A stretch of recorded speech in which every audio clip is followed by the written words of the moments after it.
సారం సర్వసంపదాం లోకాభిరామం శ్రీరామం భూయో భూయో నమామ్యహం. ప్రియ భగవద్బంధువులారా, ఈరోజు సంక్రాంతి శుభదినం. మన ఆంధ్రదేశీయులకి, ప్రాయశః దాక్షిణాత్యులందరికీ కూడా చాలా ప్రధానమైనటువంటి ఒక పండగ. దీన్ని మన వాళ్ళంతా పెద్ద పండగ అని ఆనందంగా అనుభవిస్తూ ఉంటారు. బంధువులందరినీ ఇంట్లోకి పిలుచుకుంటారు, ఆనందంగా ఉత్సాహంతో పెద్ద పండగలు చేసుకుంటారు.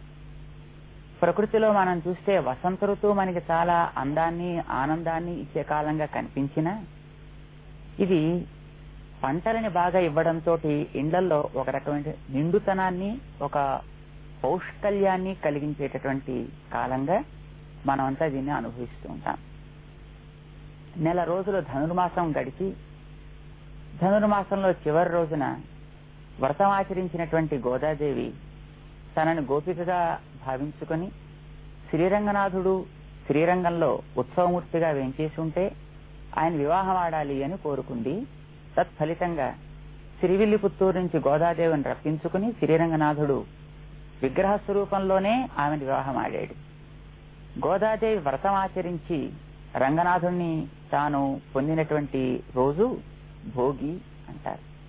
రంగనాథుణ్ణి భోగరంగడు అని పేరు.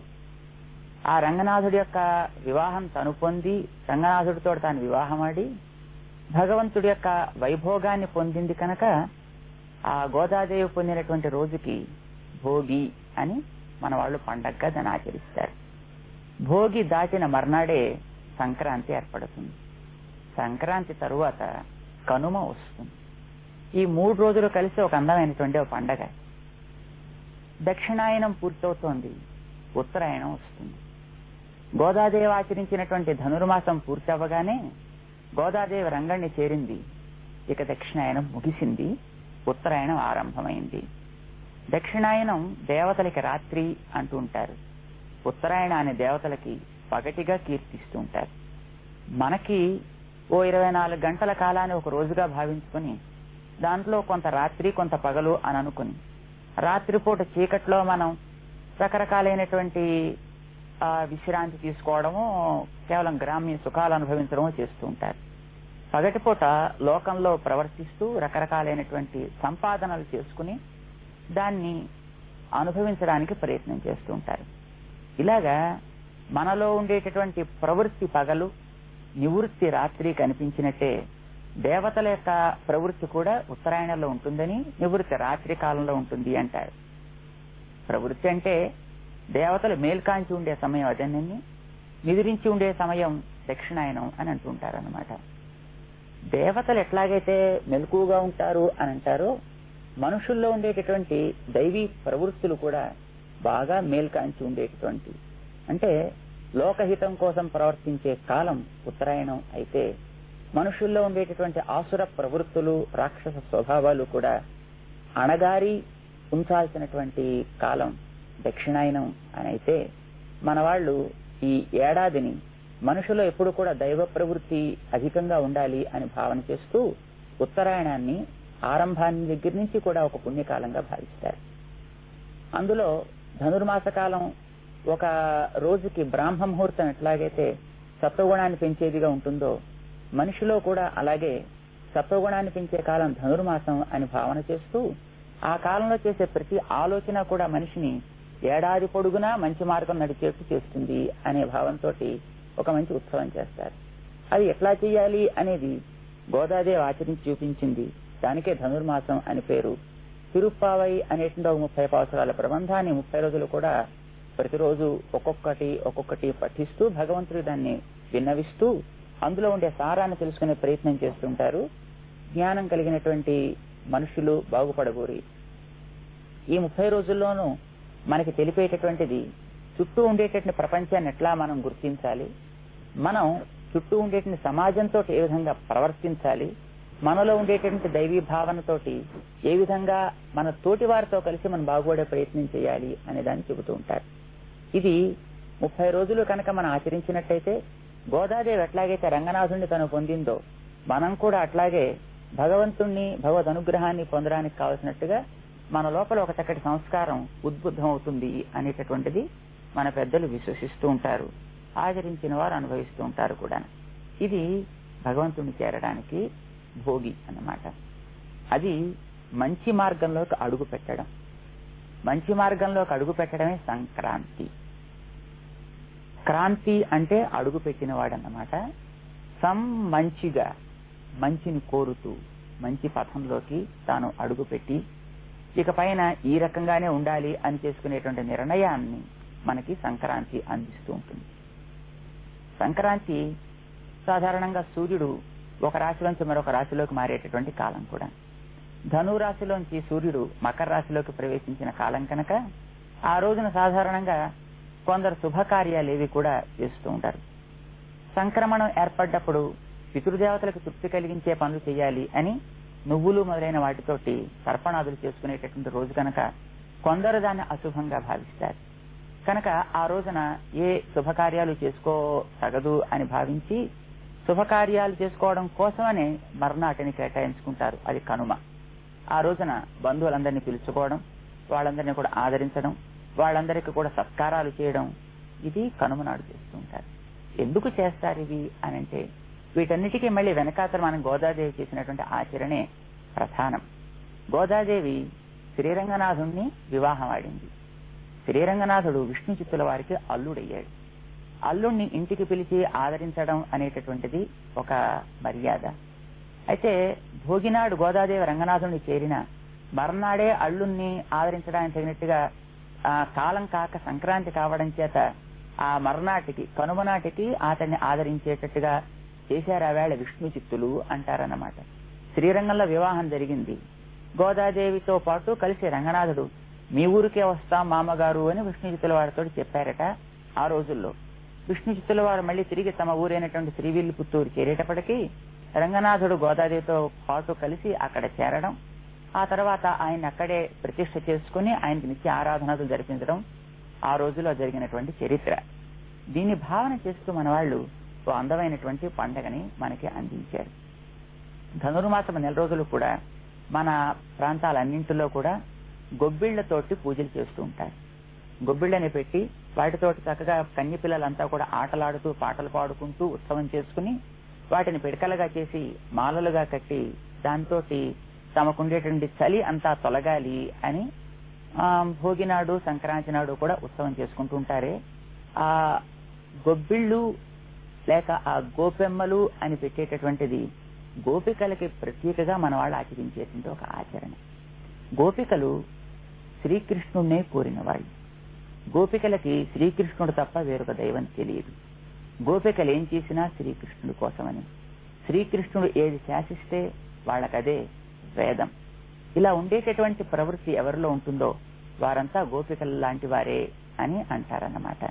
అంటే భగవంతుడిని విశ్వసించి భగవంతుడి కోసం తమ జీవితం భావన చేసి భగవంతుడు ఏది శాసిస్తే దాని శాస్త్రం అంటారే దాన్ని తమ జీవితంలో పాటించాలి అని కోరుకున్నటువంటి ప్రతి వ్యక్తి కూడా, అంటే స్వాతంత్ర్యాన్ని మాని తాను భగవత్ పరతంత్రుడిగా ఎవరు జీవించాలి అని అనుకుంటాడో అట్లాంటి ప్రతి వ్యక్తిని కూడా గోపికతోటి మన వారు పోల్చుతారు. ఆ రకంగా గోపికలంతా ఎట్లా భగవంతుణ్ణి తాము పొందారో ఆ వేళ అనుకరించి గోదాదేవి ఎట్లాగైతే పొందిందో అలాగే మనం కూడా భగవత్ ప్రవృత్తి కలిగి లోకంతో ప్రవర్తించాలి అనే విషయాన్ని మనకి తెలియచేయడం కోసమని దాని ఒక అందమైనటువంటి పండగగా మన వాళ్ళు ఏర్పాటు చేసి పెట్టారు. చేసే ప్రతి పండగకి ఉత్సవానికి కూడా బయట ఒక అర్థం మనకి ఆనందాన్ని కలిగించడం కోసం కనిపిస్తున్నా దాని వెనకాతల ఒక ఆధ్యాత్మికమైనటువంటి సందేశం మన భారతీయుల్లో ప్రతి పండక్కి ఉంటుందన్నమాట. అంటే 3 మన వాళ్ళు ఎప్పుడు చూస్తారు. 1 ఆధ్యాత్మిక ఉన్నతి, 2 మనకి శారీరకంగా ఆనందం కలగడం, 3 మనం చేసినటువంటి దోషాలన్నీ కూడా తొలగడం. ఈ 3 కావాలి. అంటే మనిషిలో ఉండేటటువంటి చెడు తొలగాలి, సంతోషం కలగాలి, అది వాడు బాగుపడటానికి ఉజ్జీవించడానికి కారణం కావాలన్నమాట. ఈ మూడు కూడా మన ఈ పండగల్లో ఉంటాయి. సంక్రాంతి కూడా అట్లాంటిది. మొట్టమొదటి మనలో ఉండేటటువంటి దోషాలు తొలగాలి. సామాన్యంగా ప్రతి వాళ్ళు కూడా ఇంట్లో ఆహారాన్ని వండుకునేటప్పుడు కొన్ని రకాల దోషాలు చేస్తారు, పంచమహాపాతకాలు అని అంటుంటారు. అవేమిటంటే, మనం బియ్యాన్ని తెచ్చుకుని ఆ బియ్యాన్ని ఉడికించుకుని ఆ బియ్యాన్ని దంపుకుని బియ్యాన్ని విసురుకుని లేకపోతే ఇంటిని తుడుచుకోవడం ఇత్యాది కార్యక్రమాలు చేయడం ద్వారా కొన్ని రకాల జీవరాశులు మనకు తెలుసో తెలియకో మనం సంహరిస్తూ ఉంటాం. అది కూరలు తరగడంలో మనం చేయొచ్చు, లేకపోతే దంపుకోవడంలో చేయొచ్చు, విసరడంలో చేయొచ్చు, ఉడికించడంలో చేయొచ్చు. ఇలాగా చేసేటటువంటి ఏ పాతకాలు అయితే ఉంటాయో అవి తొలగాలి. పాతకాలుండగా మనిషి ఎప్పుడు కూడా బాగుపడలేడు. అయితే పాప నివృత్తి ఎట్లా? అన్నం మానేయలేడు. కానీ అన్నం తాను తింటూ ఏర్పడే దోషాలను తొలగించుకోవడం కోసం అని పంచమహా యజ్ఞాలు చేయాలి అని మన శాస్త్రాలు చెప్తున్నాయి. దాన్ని వైశ్వదేవం చేస్తూ ఉండడం అని అంటుంటారు కొందరు వైదికులు. అంటే మనం దేవతలని ఆరాధన చేస్తూ, పితృదేవతల్ని మనకి శరీరం ఇచ్చిన వారుగా ఆరాధన చేస్తూ, వ్యవస్థను ఏర్పాటు చేసిన వాళ్ళుగా ఋషులని భావన చేస్తూ, మన చుట్టూ ఉండేటువంటి ప్రాణికోటి భూతదయతోటి దాన్ని మనం అర్చిస్తూ ఇలాగా పంచమహా యజ్ఞాలు చేయాలి అని అంటారన్నమాట. అతిథి అభ్యాగతులు వచ్చినప్పుడు వారిని సత్కరించడం ఇత్యాదులన్నీ కూడా ఈ పంచమహా యజ్ఞాల ద్వారా మనం తెలిసి తెలియక చేసేటటువంటి పంచమహా పాతకాలు తొలగుతాయి అని అంటారన్నమాట. అంటే ఆహారం తినాలి, దోషాలు ఏర్పడకూడదు, చుట్టూ ఉండేటువంటి వారికి నువ్వు అనుకూలంగా బతకాలి అనేటటువంటిది ప్రతి గృహస్థు కూడా పాటించాల్సినటువంటి ఒక నియమంగా మన వాళ్ళు చాలా కాలంగా చేస్తున్నారు, చెబుతూ ఉంటారు కూడాను. ఇప్పుడు ఆచరించేటువంటి వాళ్ళు ఉన్నారు. ఇది ఒక ఇంటికి. అయితే ఒక సమాజాన్ని మనం చూసినప్పుడు సమాజానికి అంతటికీ కూడా ఆహారం అవసరమే కదా. సామాజికమైనటువంటి బ్రతుకు కోసం ఆహారాన్ని పండించే వ్యక్తి రైతులు. మన ఇంట్లోకి ఒక నెలకి సరిపడే గ్రాసాన్ని తెచ్చుకుని దాన్ని ఎట్లాగైతే వినియోగించుకుంటూ ఉంటామో, ఏడాదికి సరిపడే గ్రాసాన్ని సేకరించి పెట్టేటటువంటి వ్యక్తి పొలాన్ని దున్నేటటువంటి రైతు కదా. అతడు పొలాన్ని దున్ని శ్రమపడి దాన్ని పండించి లోకానికి అందిస్తే దాన్ని అనుభవిస్తూ లోకమంతా ఆ ఏడాది పొడుగునా ఆనందంగా హాయిగా గడుపుతూ ఉంటుంది. ఒక ఇంటిలో ఉండేటటువంటి వ్యక్తికి ఆ ఇంట్లో ఉండేటువంటి గృహిణి లేక గృహమేధి గృహస్థు ఎట్లాగైతే గ్రాసాన్ని తెచ్చి ఇంటిని పోషిస్తుంటాడో అట్లాగే సమాజానంతటినీ కూడా ఆ పొలాన్ని దున్నేటటువంటి రైతు పండిస్తూ ఉంటాడు, దాన్ని అందిస్తూ ఉంటాడు. అతను కూడా కొన్ని రకాల దోషాలు ఏర్పడతాయి. ఏమేమిటి ఆ దోషాలు అనంటే, మొట్టమొదటి భూమిని దున్నడం ద్వారా కొన్ని రకాలైనటువంటి కీటకాలు కొన్ని రకాల జంతువులు సంహరించబడుతూ ఉంటాయి. అది ఒక దోషం. పంట పండడం ప్రారంభించేటప్పుడు కలుపులు పీకడానికి దాంట్లో పట్టేటటువంటి చీడను తొలగించడానికి ఏవో కొన్ని ఎరువులు మందులు వేయడం ద్వారా కొన్ని రకాల దోషాలు ఏర్పడతాయి. అది కూడా ఒక రకమైనటువంటి పాపమే. కోతలు కోసేటప్పుడు కొన్ని రకాల దోషాలు, కొన్ని రకాల జంతువులు సంహరించబడుతున్న కీటకాలు పోవచ్చు. అది ఒక రకమైనటువంటి పాతకమే. కుప్పలు నూర్చేటప్పుడు కొన్ని రకాల దోషాలు ఏర్పడవచ్చు. తిరిగి ధాన్యాన్ని ఆడించేటప్పుడు కొన్ని రకాలైనటువంటి క్రిమి కీటకాదుల సంహారం జరగవచ్చు. ఈ రకంగా ధాన్యాన్ని అందించడానికి ఒక ఉపకారం అతను చేస్తున్నా తెలియకుండా దాంట్లో భాగంగా కొన్ని రకాలైనటువంటి హింసా ప్రవృత్తి జరుగుతోంది. అది అతను తప్పకుండా చేయవలసి వస్తుంది. ఇంట్లో ఉండేటటువంటి ఆ గృహిణి గృహమేధి ఎట్లాగైతే తన పిల్లల పోషణ కోసం వచ్చే అతిథి అభ్యాగతుల కోసం కొన్ని రకాల దోషాలు చేయవలసి వస్తూ ఉంటుందో అట్లాగే మరి అతని దోషం కూడా తొలగాలి కదా. ఆ దోషం తొలగడం కోసం అనే అతనికి కూడా కొన్ని రకాలైనటువంటి ఉత్సవాన్ని ఏర్పాటు చేసి పెట్టారు.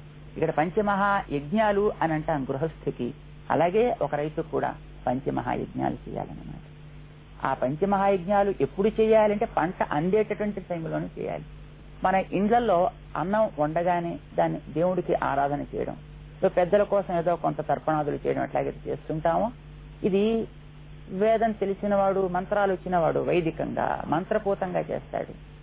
రైతులు మొదలైనటువంటి వాళ్ళకి అవి నేర్చి వాటిని చదివేటంత సమయం ఉండదు కనుక అతనికి కూడా ఆ రకమైన దోషం అంటడం అది లోకానికి క్షేమం కాదు కనుక అతని దోషాన్ని కూడా నివారింపచేయాలి. దానికోసం మన వాళ్ళకు మంచి పండగ పెట్టారు. ఆ పండగ సంక్రాంతి. సంక్రాంతి నాడు సాధారణంగా మన వాళ్ళంతాను ఇండ్ల ముందర పిడకలతోటి పొయ్యిలు వెలిగించి దాంట్లో పాలు కాస్తూ ఉండడం, దాంట్లో రకరకాలైన కొత్త ధాన్యాలు, కొత్త నువ్వులు, కొత్త కూరలు ఇవన్నీ వేసి ఉడికిస్తారు. బంధువులందరినీ పిలుచుకుంటారు, వాళ్ళందరికీ పంచుతారు, వారందరితో కలిసి తింటారు. పంటలు ఇంట్లోకి వచ్చేటటువంటి రోజులు కదా. తమకుండే సమృద్ధిని చూపిస్తారంతా. ఇండ్ల ముందర ధాన్యపు కంకులన్నింటినీ కూడా పెద్ద తోరణాల కింద వేలాడదీస్తారు. తమకుండే సంపదని వారు ఆ రకంగా చూపించుకోవడంతో పాటు భూత దయ దాంట్లో ఇమిడి ఉంది. తిరిగేటటువంటి ఎగిరేటటువంటి పక్షులకి మొదలైన వాటికి ఆహారంగా ఆ కంకుల్ని వారు అందిస్తారన్నమాట. అలాగే బంధువులందరితో కలిసి పంచుకోవడం కోసం ఇండ్ల ముందర ఆరగింపులు చేస్తారు. ఈ ఆరగింపులు దేవతలకి చేస్తారు, పితృదేవతలకి, ఋషులకి, వాళ్ళందరికీ కూడా వాళ్ళు చేస్తారన్నమాట. అర్థాత్ ఆ చేసేటటువంటి పంట ఇంటికి రాగానే ఆ వచ్చినటువంటి పంటని మొట్టమొదట ప్రకృతిలో ఉండేటటువంటి దేవతలకి ఆరగింపు చేయడం, నైవేద్యం చేయడం, తద్వారా ప్రకృతి యందు ఒక రకమైనటువంటి దైవ భావం, ఒక రకమైనటువంటి ఆరాధ్య భావం. దాంతోపాటు పితృదేవతలకి వాటిని అర్పిస్తారు. చుట్టూ ఉండే అతిథిని దేవతలుగా భావిస్తారు. ఇండ్లకు వచ్చేటటువంటి రకరకాలైనటువంటి కళలు ప్రదర్శించేటువంటి వ్యక్తులు, డూడు బసవన లాంటి వాళ్ళంతా వస్తుంటారు, వాళ్ళందరికీ సత్కరిస్తారు. ఎవరో కొంతమంది దాసరులు వస్తుంటారు పాటలు పాడుకుంటూ, వాళ్ళకి సత్కరిస్తారు. అడిగిన వాడికి లేదనకుండా దానం చేయడం, ధర్మం చేయడం. గోదాదేవి చెప్తుంది ఈ విషయాన్ని తిరుప్పావైలో, అయ్యము పిచ్చయం ఆందనయం కైకాట్టి ఉయ్యుమారిండి అంటుందన్నమాట. అంటే దానము ధర్మము కూడా చేతికి అందినంత వరకు, చేతనైనంత వరకు లోటు లేకుండా అందరికీ కూడా అందించి, అందించడం కూడా ఏదో మేం చేస్తున్నాం అనే రొమ్ము విరిచి గర్వంతో కాకుండా అది మా శ్రేయస్సు కోసం ఈ రకంగా వినియోగం చేసేటువంటి ఒక అదృష్టం మాకు కలిగిందే అనేటటువంటి ఒక ధార్మికమైనటువంటి బుద్ధితోటి మేము చేస్తాం అంటుందన్నమాట.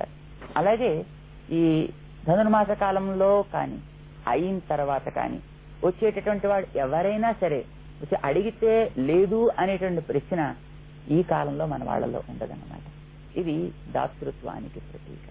తమకుండేటువంటి పంటని అందరికీ అందివ్వడానికి ప్రతీక, అతిథులకి ఇవ్వడానికి ప్రతీక. దాంతోపాటు అల్లుళ్ళని పిలుచుకుంటారు. శ్రీరంగనాథుడికి ఆ వేళ చేసినటువంటి సత్కారాన్ని భావన చేస్తూ సాధారణంగా చాలా మంది అల్లుళ్ళని పిలుచుకుని ఈ కనుమనాడు వాళ్ళందరినీ కూడా సత్కరించడం, సన్మానించడం ఇవన్నీ చేస్తుంటారనమాట. ఇలాగా రైతులకి ఏర్పడేటటువంటి దోషాన్ని కూడా తొలగించడం ఒక పండగగా పెట్టారు మన వాళ్ళు. ఉత్తరాయణం ప్రారంభించే కాలం అది ఆరంభమైంది.